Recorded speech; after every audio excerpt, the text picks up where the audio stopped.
Hi everybody, I hope you are doing well. Today we'll talk about how to fix or how to solve the problem of updates on eBay app. We click on settings, then we click on apps, default apps, app settings.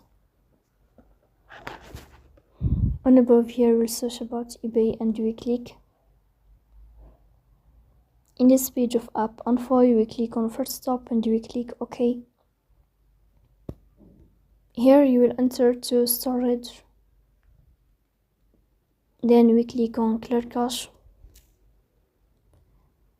In the end you will turn off your phone and you will wait a moment to restart your phone again to fix that problem.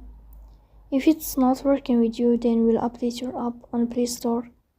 So that's all. Don't forget to support us by like and subscribe. See you next time and thank you for your watching and your attention.